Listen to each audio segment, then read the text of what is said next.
just to introduce the team we've got here, we've got Dr. Kristian Haggblom, who's the MA course coordinator, Dr. Hoda Ashfer, who teaches on the MA, and soon to be Dr. Clare Ray, who also teaches on the MA program. All the doctors in town.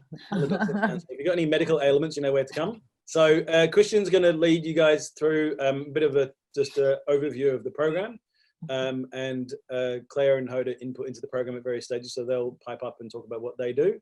And he's going to also share the PDF brochure that you can actually get on the website if you haven't got it already. If you go to the website, to the Masters page, you can download the course guide at the bottom there. So Kristian's going to just show a couple of the pages from that. So I'll hand over to you, Kristian, and pop out. Thank you, Daniel, and Thanks, Dan. welcome special guests and my colleagues. Hoda, you're there? Yes. Claire. So welcome and thank you for joining us. I'd like to say exciting to kind of do this online, but it's kind of exciting and interesting at the same time. So yeah, thank you for joining us. So the Master of Art Photography is an 18-month program, and it is by coursework as opposed to research. So that means that there are actually assignments and requirements due all the way through, but it's important to note that all of those assignments and requirements build up to what the end product is, so that you've got those things at hand, so to speak, so that when you need to finalize the project, you can come back to it and use those as a blueprint or an outline of what you need to do to finish the program. It is, of course, photography driven. The project that you bring to the program, so it's assumed that the students do have a project and something to work on, and that's formalized through a proposal, which is how you apply, and then that proposal is used later on and formulated in a more kind of academic way through discussion with the staff. As mentioned, it's a 3-semester program, so it may seem like a short time, but in many cases, the project is a template for what happens further down the line and further down the track. I mean, it could be an endpoint, but it might not be. For some students, certainly it has been, the finalization of a large project. For others, it's put in place a template of a, say, photo book, which is a chapter in which will be realized moving forward. A lovely picture of Clare Ray there. So it's important just to mention that, the staff beyond who you can see online at the moment, we also have David Rosetsky, Bree Trenery, and a number of other staff who are obviously practitioners in their field and making work. So not only are we guiding you, but at the same time, we're making our own projects. So in many cases, we're doing the same thing as what the students would be doing, where we're kind of feeling the pain as well, but we're also looking at research outcomes. For example, 3 of my students are interested in landscape at the moment. So I've sent a number of readings to them, and we meet in a small group within the larger group, and we chat about those particular readings. So we create these little research clusters within the overall program. Just talking a little bit through what you actually do.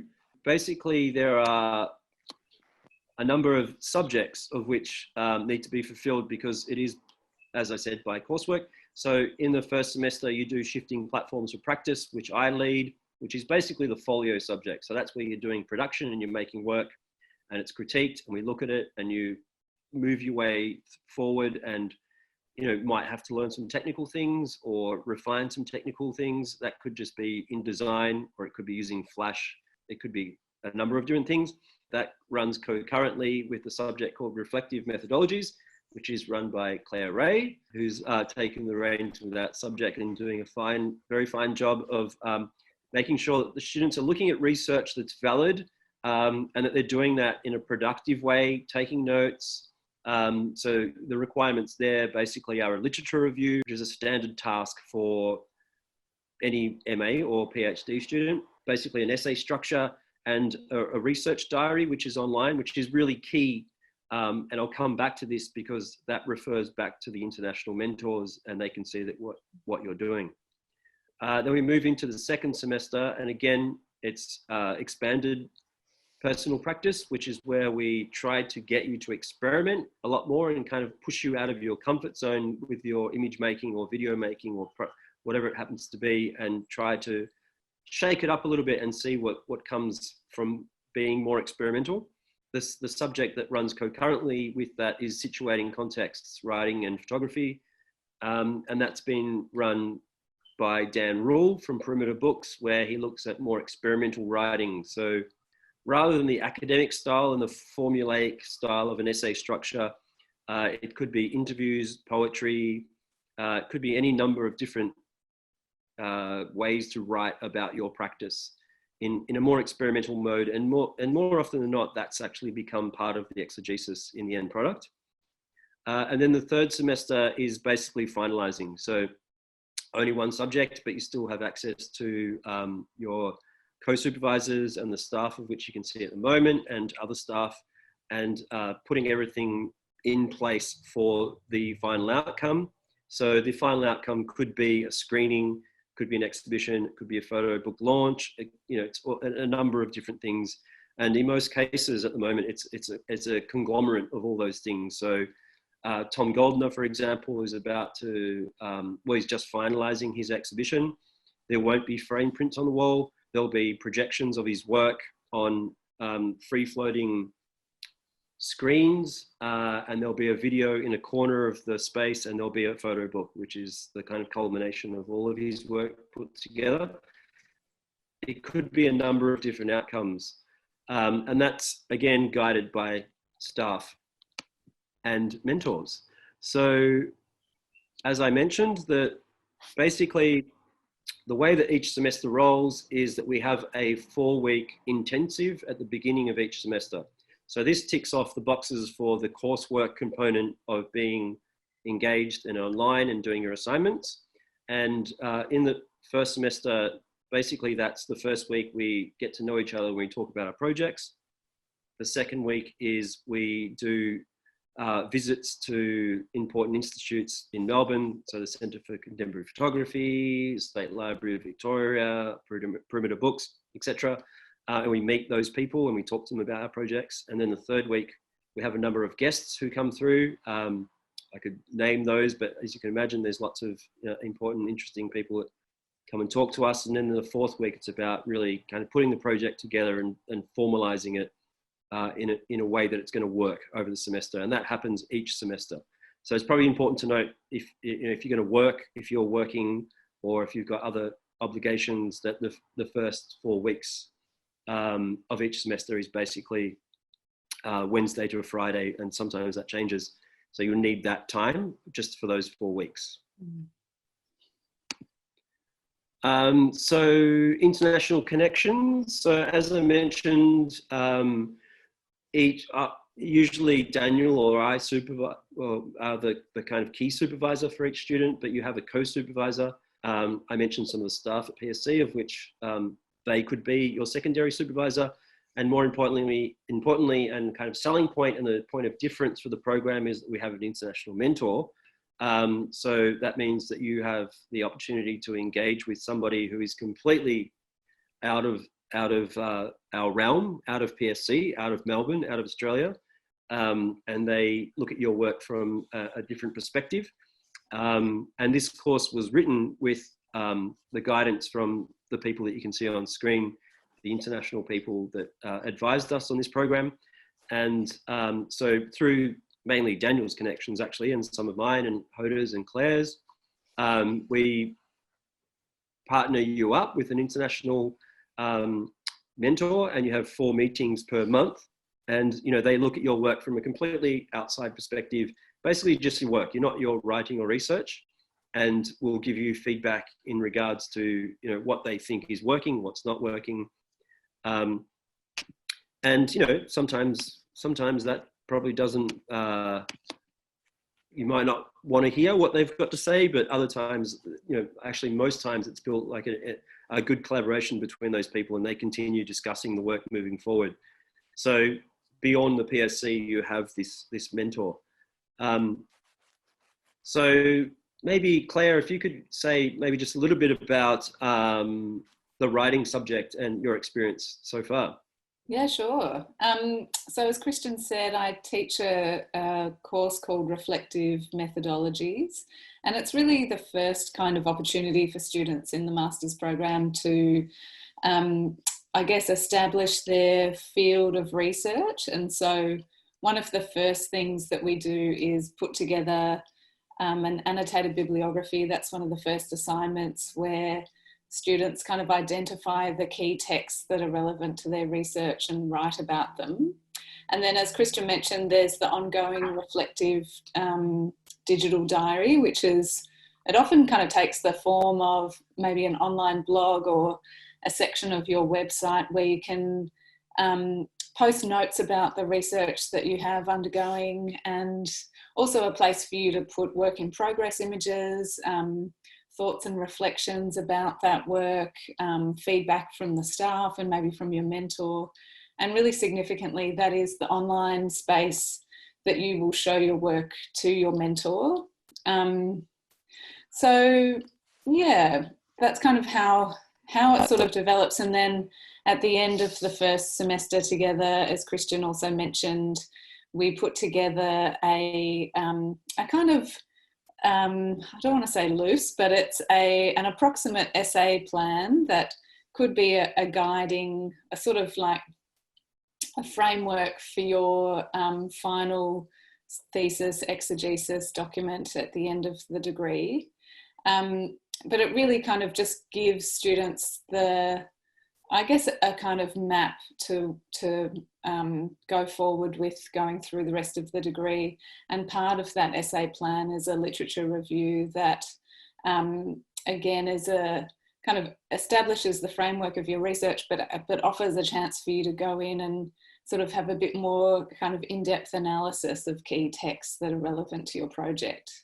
So yeah, so it's a kind of really exciting foundational subject to do right at the start of the program, and it often gets people kind of engaged with really significant research that can carry them through the rest of the degree. And the essay plan is never meant to be a kind of document that locks you into something, but rather it should be provide a kind of framework or a strategy that can open up a whole avenue of different questions that might kind of motivate the project. Yeah, I think it's a great base to just start thinking about, sure, we're looking at and reading about photography, but what are the other areas which are key to our research, and what areas do we need to be looking into? Is it history? Is it psychology? It could be any number of things. Yeah, it could be psychoanalysis. It could be philosophy. I mean, people engage with all different aspects of, life, and certainly visual culture, but often that extends, their inquiries extend outside of visual culture into other fields of research. And that's really exciting. And we really kind of promote that and encourage that, because it opens up these other avenues of relevance for the project. Yeah, and what I like about it, Claire, is we're working as a team. I'm going to just give a bit of an antidote at the moment because we're in lockdown.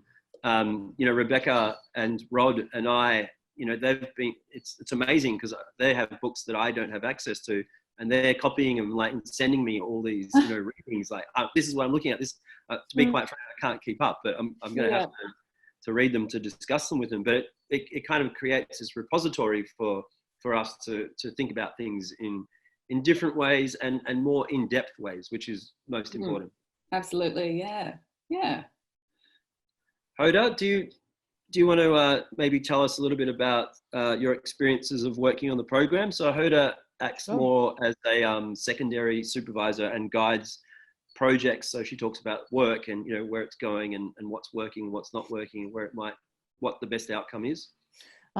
Sure. Like I often come into the class every 2-3 weeks and look at students' work in progress with sometimes with Claire, sometimes with Bree. It's always like pairing up with someone else, and it's quite amazing to sort of like see the way that students' work's progress, like not seeing it for a few weeks and then the week after, like how they take in the advice and then also take it on board, and like the nature of the work becomes stronger and stronger and more focused every month. And I love the conversations that we often have in the class, and it's very I don't know, I love the dynamic of the groups, and like after the first semester you see how the group turns into a little family, and people become more and more engaged with each other's work, and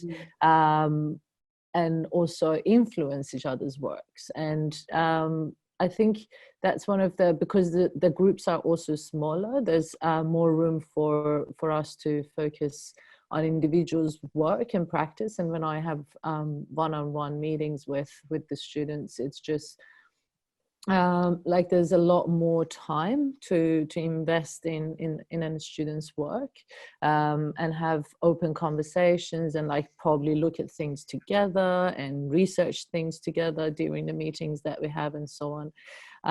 Also with the mentorship program, like having someone who's international, an international artist, which on the list of the artists that we have here who often collaborate with our students, they're high profile, like well-connected, well-known artists that can actually put you in contact with, you know, like with the industry, and advise you on how to get your work out there outside Australia, and get the attention of the outside world to your work too, because it often gets quite hard for us as artists in Australia, because we're far away, and it's hard to travel around and show your work to the international audience. But like having this opportunity to share your work with people from the industry, and get them to see your work, and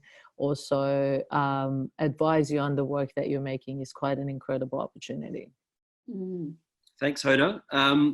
As usual, the staff have talked too much, so we should open it up. And if there are any questions from the people listening, Lyle, Erin, Peter, I can see. Yeah, if you have any questions, feel free to ask us. I think we've covered it all so far. I mean, it's so much we can say in this kind of format. But yeah, if there are any questions that you feel like you could ask, while we're all here online, I mean, of course we can take emails and questions anytime. But if there's anything you'd like to open up in this public sphere. I'm going to go back to the list of mentors, Kristian. I think it's on like page 4 or something. Yes, sir.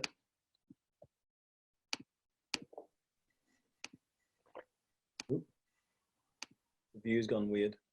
Yeah, it's gone all skinny. It's towards the front. It's towards the front of the catalogue. Oh, there's a question in the chat. It's towards the Oh, front. yeah. There's a question here from Peter in the chat saying, can you give a few examples of projects other students have undertaken? Sure. Good question. Good question. Yeah, so where do I start with that? Well, maybe our very first project, which was highly successful and amazing, was by a student named Anne Davies, and she was looking into boundaries and fences in Northern Territory, and how they laid a blueprint over that particular landscape, and she researched that, and her final work was an install of fences, and she put her work up, basically pasted over the fences in an installation in the gallery. If I shift to more recent, Tom Goldner is doing a project which is looking at environmentalism. It's heavily influenced by contemporary readings by Haraway, Morton, etc.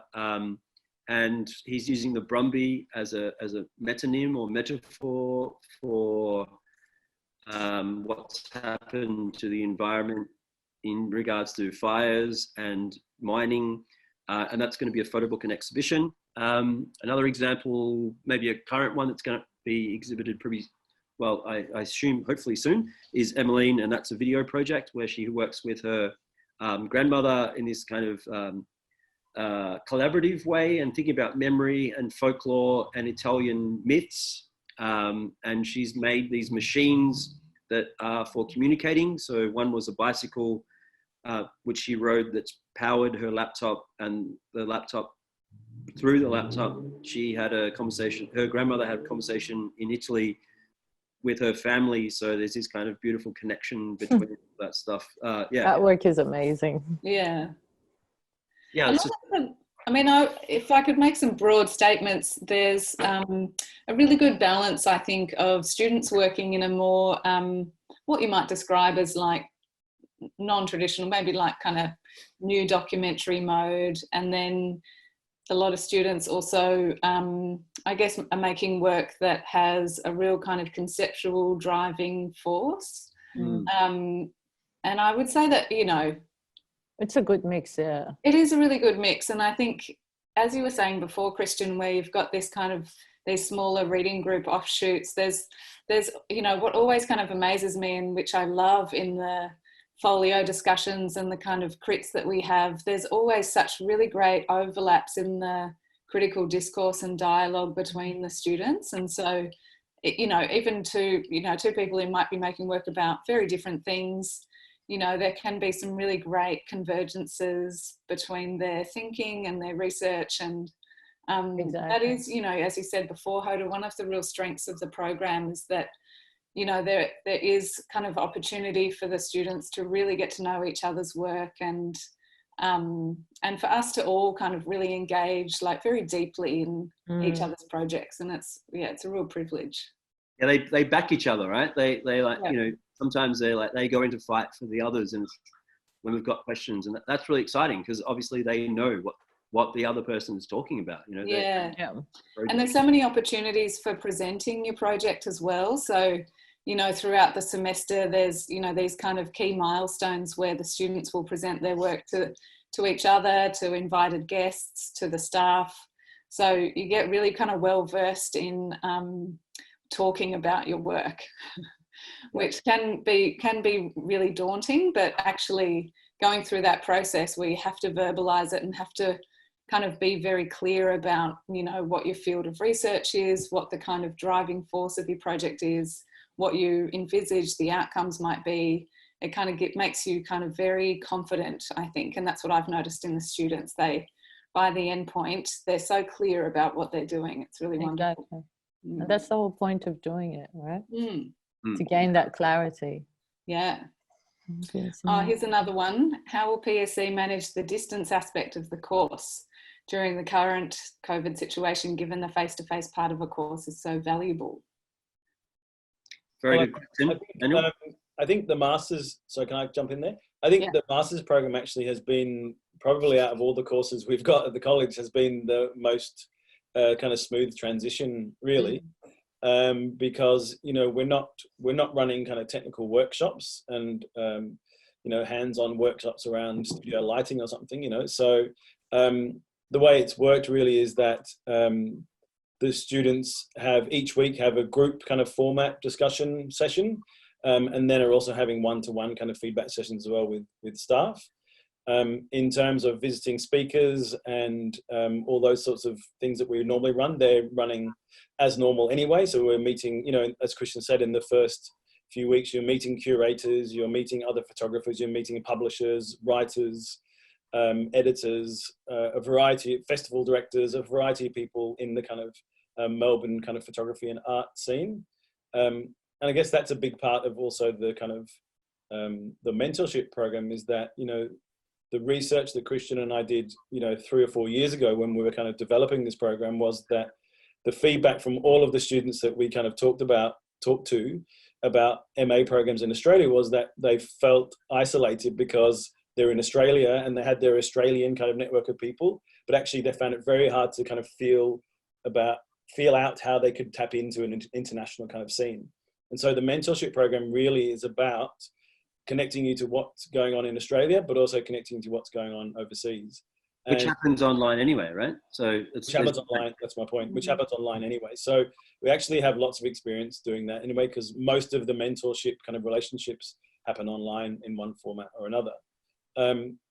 they've been, you know, they've been really successful in terms of twinning students with people who they've probably looked up to for the last 5 years or so of their career. And actually now they have the access to kind of talk with them. Usually it's 4 meetings per semester. So it's like 1 per month per semester. And that mentor can change each semester. You don't have to have the same one for the whole 18 months. Mm-hmm.